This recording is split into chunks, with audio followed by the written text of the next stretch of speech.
It's time. We have to talk about Ishai. Hi, I'm Warren with Cracker Jack Games. If you like cool cards and hot decks, be sure to like and follow. And the full list for this deck, the Moxfield link is in the comments. Ishai's blue and white and has a keyword, partner. So who are we pairing it with?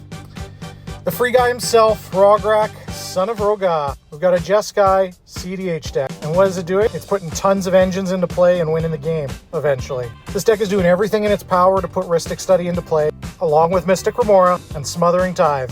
We want to draw cards and make tons of treasure. And then, you know what we're going to do?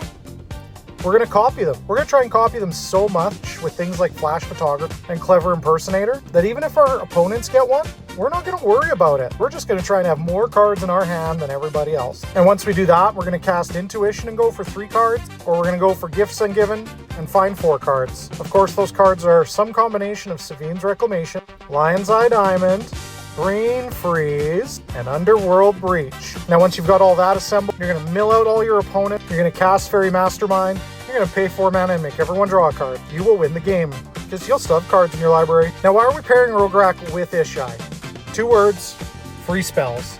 No one gets Fierce Guardianship online fast. And we also get Flare of Duplication. So if someone thinks, hey, they're going to try and cast an Ad Nauseam against us, we are going to get an Ad Nauseam first. Of course, we're playing Fierce's Best Friend, Deflecting Swat, and a ton of other counter spells. We've got Force and Negation, and if you've never seen this awesome pirate art from Double Masters, oh, you're really missing out. We're playing Mindbreak Trap. Now, you might not like Mysterio's Head as your Mindbreak Trap, but thanks to this printing, this card's under $10 now. We're also playing Snapback, which is a free unsummon by pitching a blue card. We've got Mental Misstep to counter all those important 1-mana spells. And of course, we've got Pact and Negation to really throw the game in someone's favor, hopefully ours. We have a ton of other little engines in our deck as well. We've got Archivist of Ogma. Our opponent searches their library, we get a card and a life. We're playing Tataru. If your opponents get greedy and draw cards on not their turn, we get a treasure. We've got Phyrexian Metamorph to make a copy of any creature or artifact on the board. Maybe it's the One Ring. I don't know if you've played the unluckiest Planeswalker in your deck before, but Curse of Opulence is right there for the taking. On turn 1, this turns Rograkh into a treasure maker, being that he has menace and all. And your opponents are going to want to get in on the action as well. It's not treasures, by the way, it's gold. You don't have to tap them to sacrifice them. And when your opponents attack, you get a treasure too. Sorry, I keep saying treasure, but I mean gold. This is one-time pay, repeatable Rite of Flame, in my opinion. I said we were going to copy Rhystic Study and Mystic Remora, and I wasn't kidding. We're playing Mirror Maid. We're playing Estrid's Invocation. We're playing Copy Enchantment. Now, I'm not playing Steel Enchantment, but you totally could if you wanted to. My thoughts on that is, people are going to fight to keep their Rhystic Study or their Smothering Tithe, but they're probably going to be okay with you making a copy of it, or at least they're not going to burn all their resources to prevent you from having a copy of it. We're also playing Imposter Mech.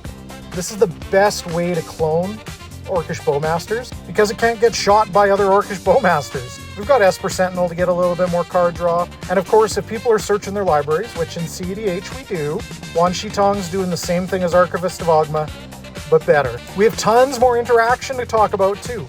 Chain of Vapor now has a really affordable foil copy. You just have to be willing to play the Cabbage Merchant on your card.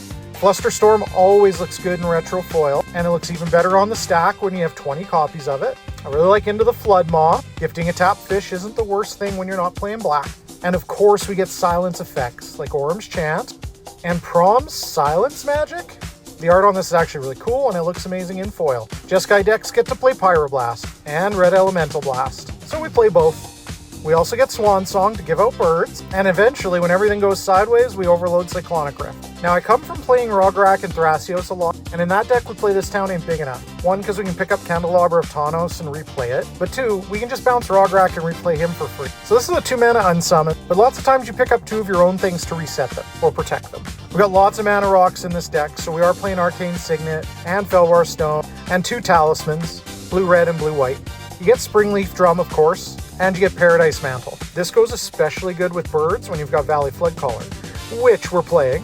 Free mana, yeah, we got Moxam and Chromox, and we're so okay with people getting little spirits that we're playing Forbidden Orchard too. Now, with this deck being on only 25 lands, we don't get a lot of utility out of them, but we are going to play Otawara, Soaring City, and being able to bounce something uncounterably, probably, for 2 or 3 mana is always good. One of the heater cards in the deck is Apple of Eden Isu Relic. If you're going to untap and try and win on your turn, you're going to take away someone's hand, probably the scariest one at the table. Or maybe you're in a pod where only one other deck is blue, you're going to take their hand away from them. At worst case, it's a silent. But if you are also playing Underworld Breach and trying to win, you're going to be able to sack this and replay it and take everybody's hand. Now, that's a really expensive mnemonic betrayal, but if you don't need any of their cards, now you've just turned the game on into a win for you. Now, I know we said this was an Ishai deck, but I guess I kind of fibbed. It is a Rograkh deck. We're trying to play the long game. We're trying to put out as many engines as possible, draw as many cards as we can, and maybe even play a Hullbreaker Horror for the win. Hope this helps.